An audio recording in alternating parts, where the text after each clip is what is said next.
Good morning, this is Rob. Just got back from my trip to OPI in Los Angeles last night. Actually trained with them. Big thanks to Elisa Foreman and Jacqueline and the crew out there. Just loved my time being with you guys. Went through walking through neurobiological development and understanding the science of how we develop and understanding the brain and how the body and our minds are all connected, and how we really strive for an integrated health in development is really about an integrated system of all those different parts, and coming up with really effective interventions. I love that we were able to spend some real time looking at being developmentally attuned, so we're doing effective interventions for those clients, realizing that OPI, working with young adults, is really tough because there's a lot of focus on skill development and getting them out into the community and integrated into jobs and college and their lives and finding identity. And so I'm really grateful to them. We're going to be doing some follow-up training. So yeah, really well done, OPI. It was a long drive last night after we left. The traffic is absolutely horrible in Los Angeles, but long drive back to Phoenix, but at work this morning, excited to put some of my thoughts down in paper. And on my way home last night, listening to podcast and the information.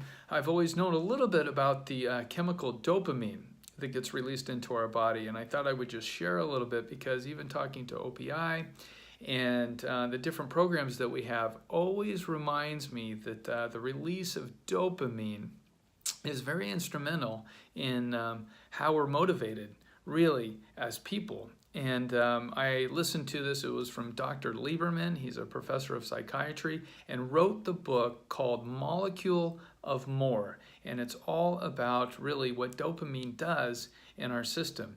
And just a few nuggets to take away is that I recognize that I am a person with dopamine emission that actually provides me a lot of motivation for the future. Dr. Lieberman talks about how dopamine really only cares about the future, doesn't really care about the present or the past.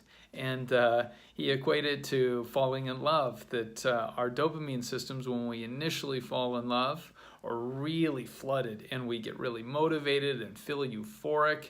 And oftentimes after that initial engagement wears off, what happens? Our other circuits don't kick in and we don't sustain companion love. And what was really fascinating to me is that he talked about dopamine needs to be balanced out with the chemical release of oxytocin, which happens through relationship. And oxytocin is actually much more sustainable, a feeling of relationship that becomes much more rewarding.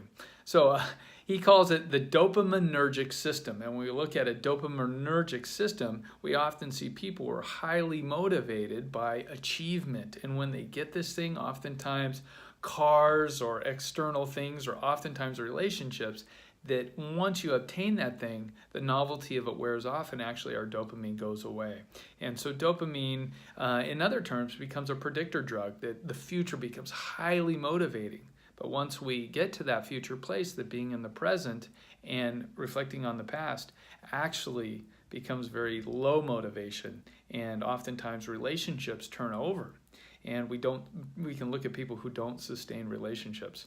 So figuring out, boy, what do we do with a dopaminergic system and how do we balance that out? In my own life, I know that that's been reflective in trying to obtain things. And if I get this next car, or I get this next status or this next title or whatever that is, that the future holds some sort of salvation and gratification. And then once you're there, it becomes elusive.